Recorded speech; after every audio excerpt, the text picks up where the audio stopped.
Barron Trump adjusted his headphones, gazing out the window of the luxurious first-class cabin as the golden light of the setting sun danced across the tarmac.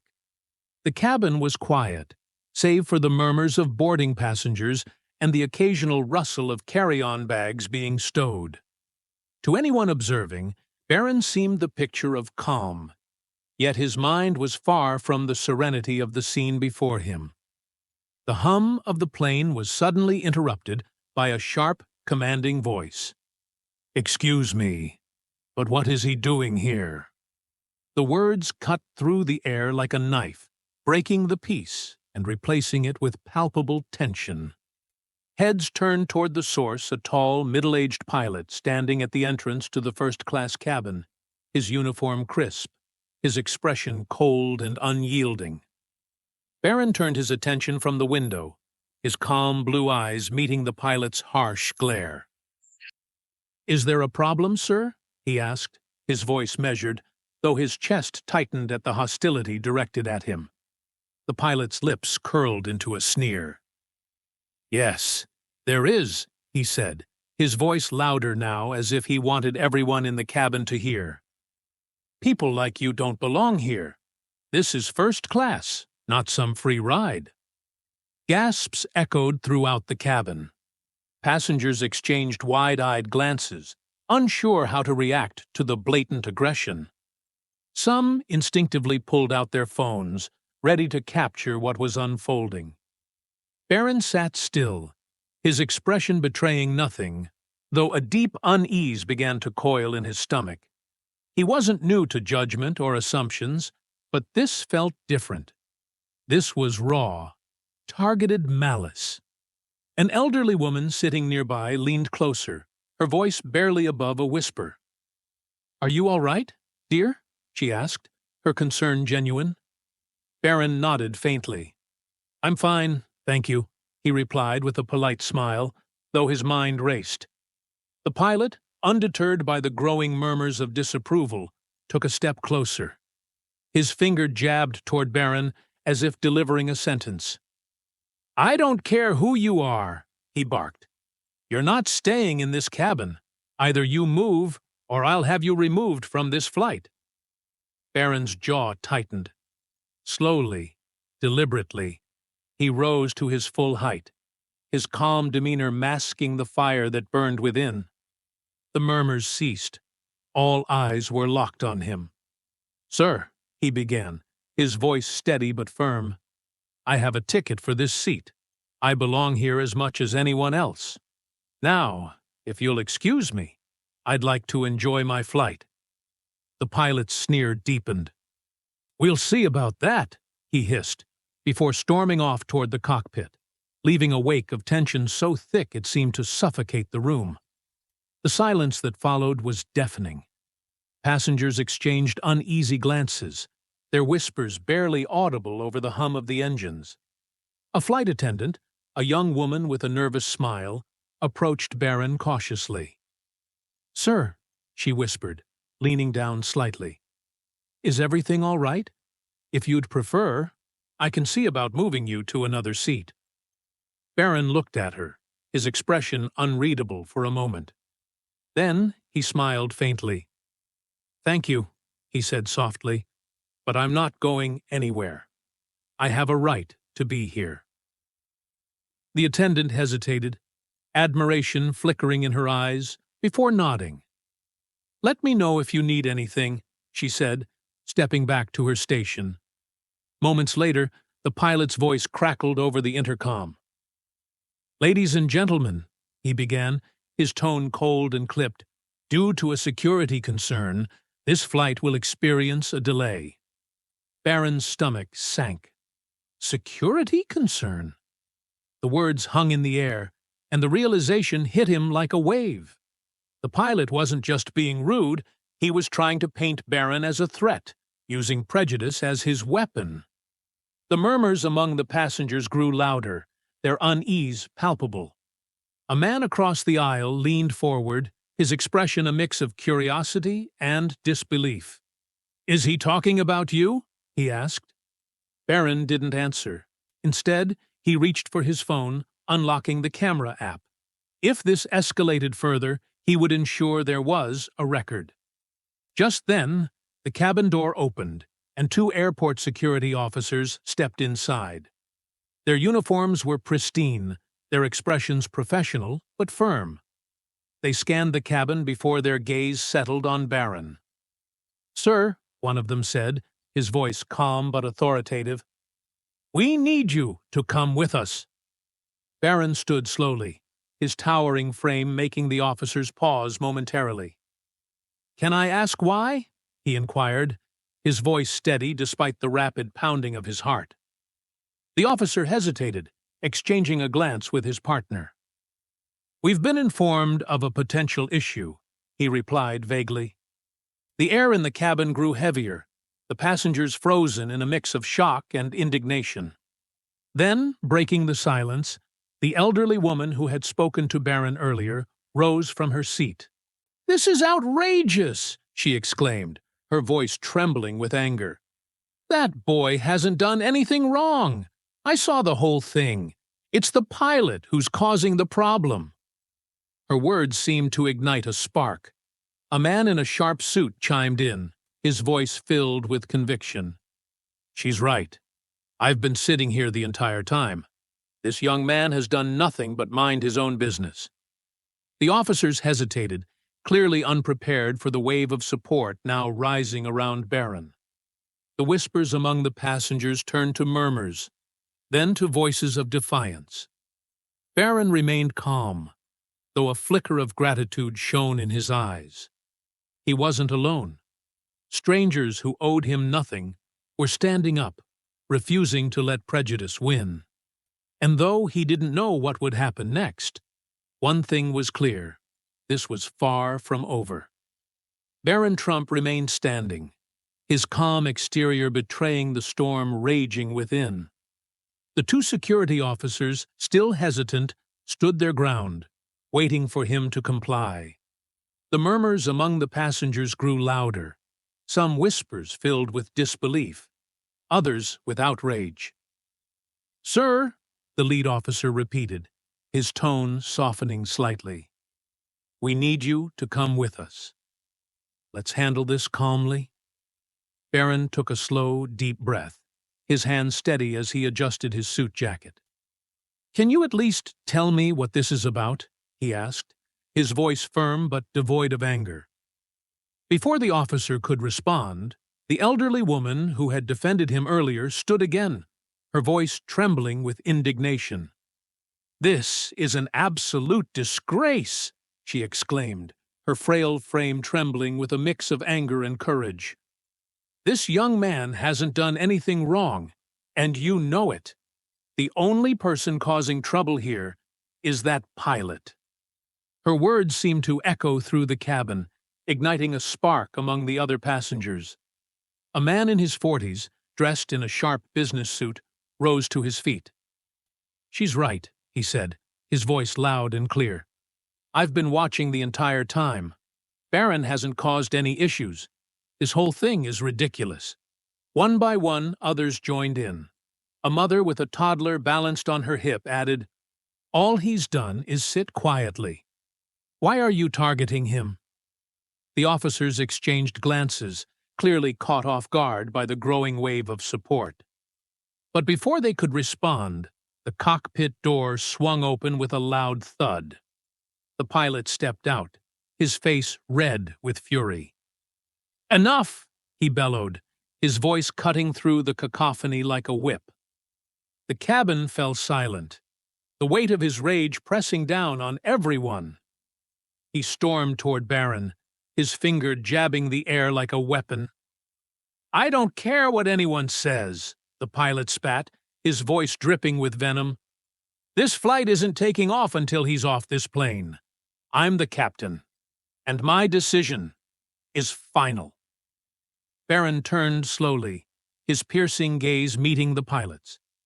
The room seemed to hold its breath as the young man straightened to his full height. "And why exactly am I being asked to leave?"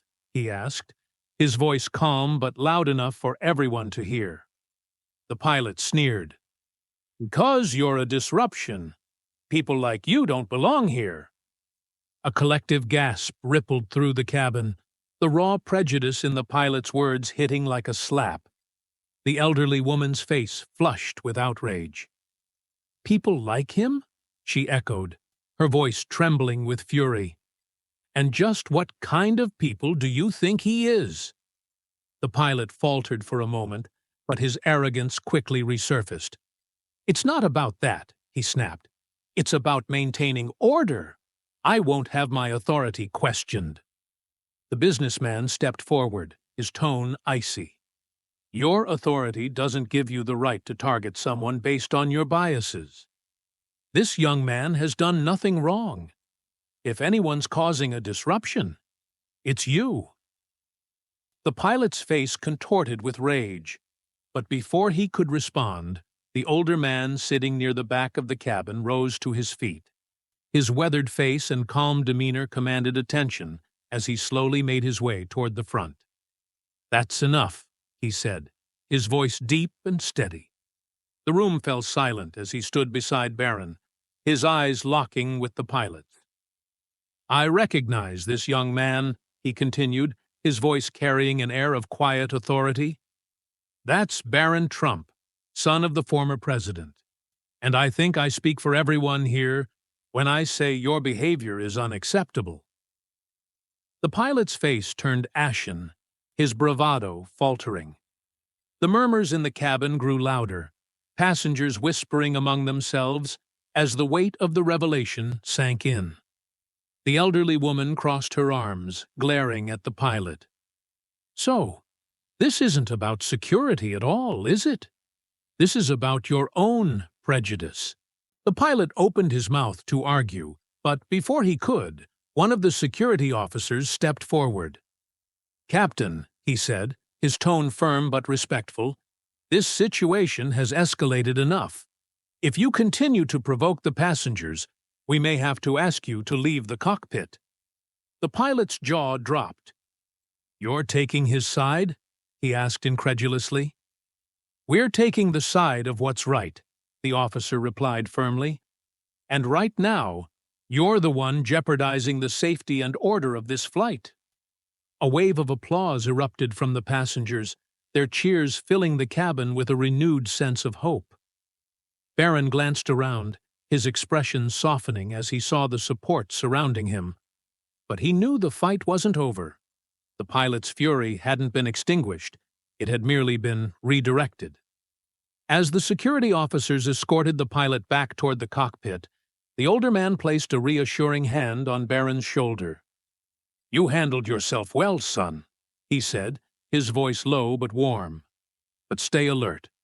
Something tells me this isn't over yet. Barron nodded, his gratitude evident. Thank you, he said quietly, for everything. The plane began to hum with activity again as passengers settled back into their seats. But the tension lingered like a shadow, and Barron couldn't shake the feeling that the storm was far from over. The hum of the plane's engines filled the tense silence in the cabin. Despite the temporary calm, the air still carried the weight of what had just transpired. Barron Trump sat upright, his gaze fixed on the window, his reflection showing a calm exterior that hid the storm brewing inside. Around him, passengers exchanged hushed whispers, some offering him encouraging glances, others looking away, their unease evident. The elderly veteran, seated beside him now, leaned closer. You've handled yourself with dignity, young man, he said softly, his voice tinged with wisdom. But dignity isn't always enough when facing people like him. Barron nodded slowly. I know, he replied, his voice low. But I've spent my entire life being judged by people who don't even know me. It's just another day. The veteran's weathered face softened. Maybe so. But today isn't just about you. People are watching. What happens here will set a precedent. Don't let him win. As if on cue, the cockpit door slammed open again, the sound reverberating through the cabin like a gunshot. The pilot emerged, his face a mask of barely contained rage. His eyes scanned the passengers, landing on Barron with a look of pure venom. "Ladies and gentlemen," the pilot's voice boomed, his tone dripping with condescension, "I apologize for the earlier disruption. However, as captain of this flight, I must insist on maintaining order. Certain individuals seem to believe they are above the rules." Barron stood slowly, his tall frame commanding attention. "And what rule have I broken?" he asked, his voice steady but carrying an edge of steel. "Tell everyone here what I've done to deserve this treatment." The pilot's sneer faltered for a moment, but his arrogance returned quickly. "You've created a disturbance," he snapped. "Passengers feel unsafe because of your presence." A collective gasp rippled through the cabin. The elderly woman who had defended Barron earlier rose again, her face flushed with indignation. "That's a lie," she exclaimed, pointing a trembling finger at the pilot. "The only disturbance here is you." Another passenger, a young woman holding her phone, stood as well. "I've been recording this whole thing," she said, her voice shaking with anger. "You're not fooling anyone." The murmurs in the cabin grew louder, passengers voicing their support for Barron.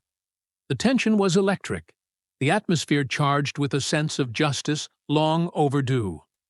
Barron looked around, his eyes meeting those of the people standing with him, and for the first time that day, he felt a flicker of hope. The pilot's face turned red, his composure slipping further.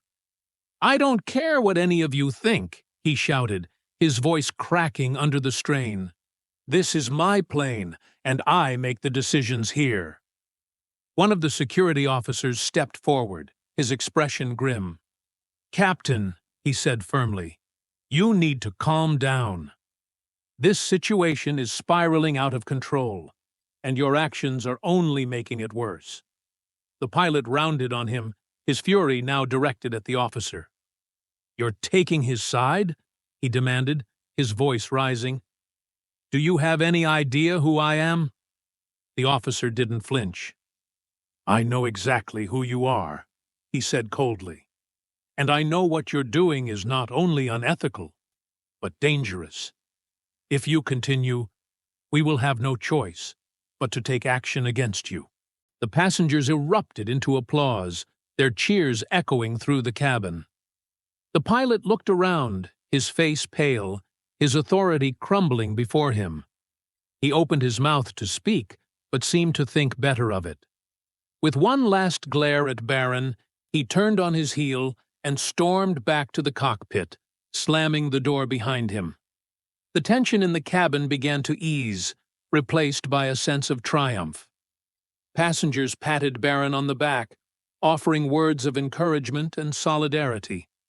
The elderly veteran placed a hand on his shoulder, his eyes shining with pride. "You stood tall, son," he said. "That takes courage."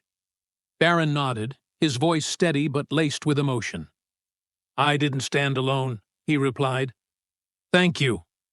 All of you." As the plane resumed its journey, Barron felt a sense of calm settle over him, but he couldn't shake the feeling that the battle wasn't over. The pilot's parting glare had been filled with a promise of retribution, and Barron knew that the fight for justice was far from finished. The applause faded, but the tension remained as the plane climbed steadily into the clouds. Barron Trump sat back in his seat, his heart pounding, though his face remained composed. The pilot's retreat had felt like a small victory, but the unease in the cabin told him that this was far from over. The elderly veteran sitting beside him leaned closer. "He's not done," the man said quietly, his voice heavy with experience. "Men like him don't give up when they feel their power slipping." Barron nodded, his gaze fixed on the cockpit door. "I know," he replied, his voice calm but resolute. "But I won't back down. Not this time." The flight attendants moved through the aisles, trying to restore a sense of normalcy. But their smiles were strained, and their whispers carried an undercurrent of fear. The passengers, too, seemed uneasy, glancing toward the cockpit, as if expecting the pilot to emerge again at any moment. Then it happened. The intercom crackled to life, and the pilot's voice filled the cabin. "Ladies and gentlemen," he began, his tone dripping with false authority, "I want to assure you that your safety is my top priority. However, some individuals on this flight have made that task difficult. I'll be addressing the situation shortly." Barron's stomach churned. The pilot's words were a thinly veiled threat, and he knew it. Around him, passengers exchanged worried looks. The older woman who had defended him earlier leaned across the aisle. "This man is unhinged," she said, her voice trembling with anger. "We need to do something before this gets worse." Barron opened his mouth to respond, but a sudden jolt of turbulence cut him off. The plane shook violently, and gasps filled the cabin. A flight attendant stumbled, gripping the overhead compartments for support as she tried to calm the passengers. "It's just turbulence," she said, her voice tight, but the fear in her eyes betrayed her words. Barron's gaze snapped back to the cockpit.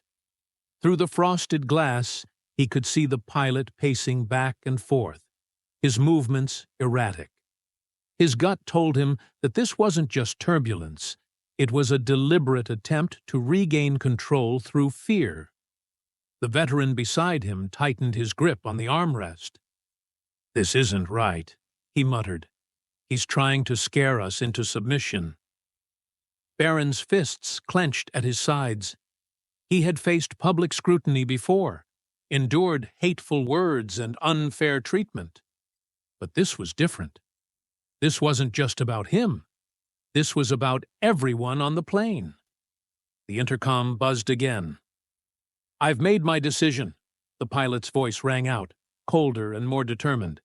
"We'll be making an emergency landing to resolve this situation. Until then, I ask everyone to remain seated and follow instructions." The cabin erupted into chaos. Passengers shouted in protest, their voices rising in a wave of anger and fear. "You can't do this!" someone yelled. "This is abuse of power!" The elderly veteran stood up, his voice cutting through the commotion like a blade. "Enough is enough!" he shouted. "This man is endangering all of us because of his personal vendetta. We won't stand for it." His words ignited something in the passengers. One by one, they began to speak up, their voices joining in a chorus of defiance. "We've seen everything," a young woman holding her phone said, her hands trembling but steady. "If you don't stop, this will go viral. The world will know what you've done." The pilot's voice came over the intercom once more, strained but defiant. "You think you can threaten me?" he snarled. "You don't know who you're dealing with." Barron stood up slowly, his tall frame commanding attention. "No," he said, his voice firm and unyielding. "You don't know who you're dealing with. This isn't just about me. This is about standing up to people like you, people who abuse their power to tear others down." The cabin fell silent. Barron's words hung in the air, heavy with conviction. The passengers watched him, their fear giving way to admiration. The veteran placed a hand on Barron's shoulder. "You've got courage, son," he said quietly, "and you're not alone in this." The cockpit door suddenly swung open, slamming against the wall. The pilot stormed out, his face red with rage. "I've had enough of this circus," he bellowed, his voice shaking. "This is my plane, and I'm in charge." But this time, he wasn't met with silence. The passengers stood together, their collective voices a powerful force. "Not anymore!" they shouted. "You're done!"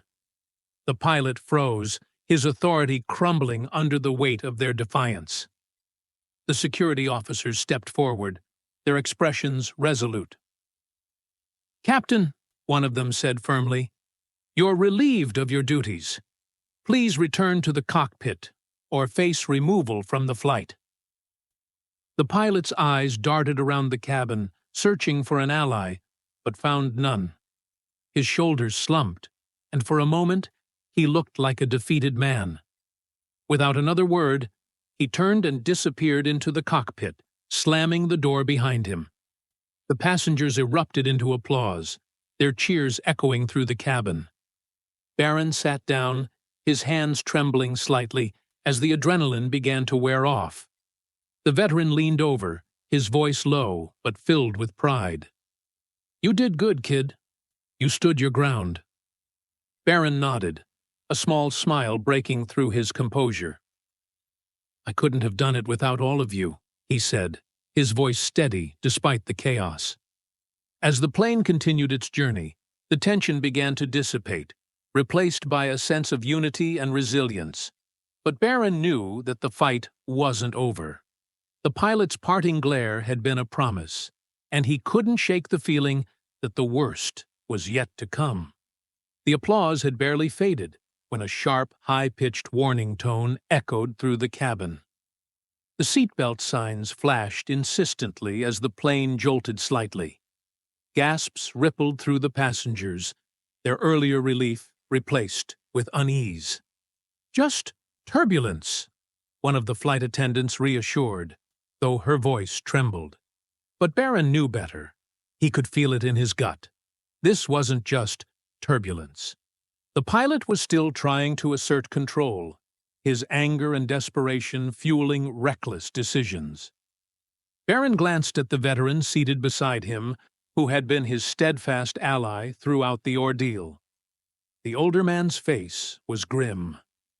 "He's testing us," the veteran muttered under his breath, "pushing to see how far he can go." Barron nodded, his jaw tightening. "He's losing control," he said quietly, "and that makes him dangerous." The intercom crackled, and the pilot's voice came through, tinged with defiance and barely concealed rage. "Ladies and gentlemen, due to unforeseen circumstances, we'll be diverting this flight. Please remain seated and comply with all crew instructions." Passengers erupted into protests. "You can't do this!" one man shouted. "This isn't about safety. It's about your ego." Another voice chimed in. "We know what's happening here. You've lost your authority, and now you're punishing us for it." Barron felt the cabin temperature rise, not from heat, but from the collective anger and fear that was spreading like wildfire. The pilot's earlier actions had already pushed the passengers to their limits, and this new move was the breaking point. The cockpit door slammed open again, and the pilot emerged, his face twisted with rage. He stormed down the aisle, ignoring the murmurs of protest. "Enough!" he bellowed, his voice booming over the chaos. "I've had it with this insubordination. This is my plane, and I will not be undermined." He stopped in front of Barron's seat, pointing an accusing finger. "This is all your fault," he spat. "You think you can defy me? That you can turn these people against me?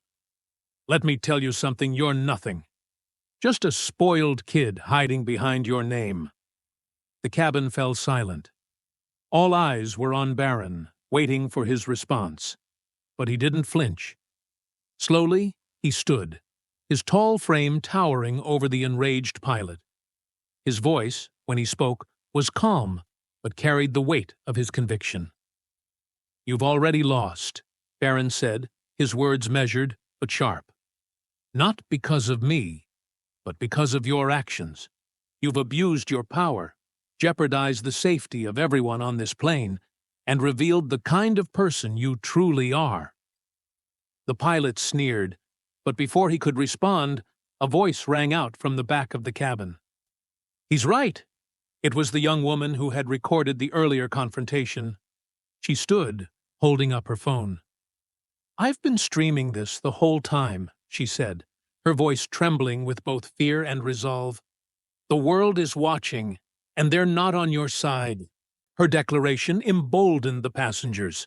More stood, raising their phones, their voices joining in a chorus of defiance. "You're done!" one shouted. "Step down before you make this worse." The pilot's eyes darted around the cabin, his earlier bravado crumbling under the weight of their collective resistance. But instead of retreating, he doubled down. "You think you can threaten me?" he snarled. "I don't care about your videos or your opinions. This is my plane, and I'll do whatever I damn well please." He lunged toward Barron, his hands raised in a gesture that sent a ripple of gasps through the cabin. But before he could get any closer, the veteran stepped in, his hand shooting out to block the pilot's advance. "That's enough," the veteran said, his voice calm but unyielding. His grip on the pilot's arm was firm, his presence commanding. "You've crossed every line there is. Stand down now, or you'll regret it." The pilot froze, his rage flickering into uncertainty. For a moment, it seemed like he might fight back, but the weight of the passengers' collective gaze bore down on him. He took a step back, his chest heaving with labored breaths. The lead flight attendant stepped forward, her face pale but determined. "Captain," she said, her voice firm, "you're no longer fit to command this flight. Please return to the cockpit, or face removal upon landing." The pilot stared at her, his expression a mix of disbelief and fury. But he didn't argue. Without a word, he turned and stalked back to the cockpit, slamming the door behind him. The cabin erupted into cheers, the tension finally breaking. Barron sat down, his hands trembling slightly as the adrenaline began to wear off. The veteran placed a reassuring hand on his shoulder. "You've shown more courage today than most people do in a lifetime," he said quietly. Barron nodded, offering a faint smile. "I couldn't have done it without all of you," he replied, his voice steady despite the chaos. As the plane continued its journey, the passengers rallied around Barron, their words of support and encouragement filling the cabin with a sense of unity and strength. But Barron knew that the pilot's retreat wasn't the end. The storm might have passed, but the consequences of what had unfolded were only just beginning. The rest of the flight unfolded in relative calm, yet the emotional weight in the cabin was palpable. The passengers, bound together by a shared experience, exchanged supportive smiles and quiet words of encouragement. Barron sat quietly, his gaze fixed on the view outside the window as the clouds rolled beneath them. Yet, within him, a storm of emotions brewed relief, exhaustion, and an undeniable sense of hope. As the plane began its descent, the lead flight attendant approached Barron, her hands clasped nervously. "Sir," she said softly, "we've been informed that there's quite a crowd waiting at the terminal. The story has spread." Barron nodded, unsurprised. "Thank you," he said, his voice steady but laced with anticipation. He glanced at the veteran beside him, who gave him an encouraging nod.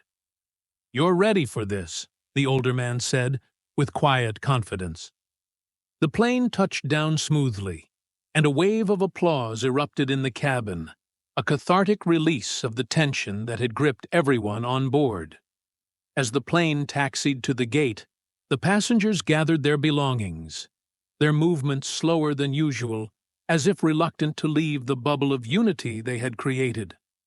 The doors opened, and a hush fell over the cabin as Barron stood. The veteran placed a hand on his shoulder one last time. "You've handled this with grace, son. Remember, the world watches how we rise, not how we fall." Barron nodded, his heart swelling with gratitude. He walked down the aisle, his head held high, the whispers of encouragement from the passengers filling his ears like a symphony of support. As he stepped off the plane and into the terminal, the sight before him was overwhelming. A crowd of reporters, supporters, and even complete strangers filled the space, their faces a mixture of outrage, admiration, and solidarity. Camera flashes lit up the room as people began clapping, their applause growing louder with each step he took. The veteran walked behind Barron, a silent pillar of strength. The young woman who had streamed the incident followed, clutching her phone tightly, her face a mix of awe and determination. Barron stopped in the center of the terminal, turning to face the crowd. The applause subsided, replaced by a reverent silence as he raised his hand, signaling that he wanted to speak.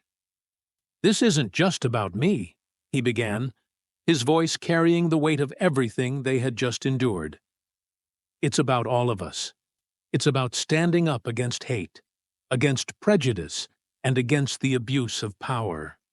Today wasn't just my fight, it was ours." The crowd erupted into cheers, their voices echoing through the terminal like a rallying cry for justice.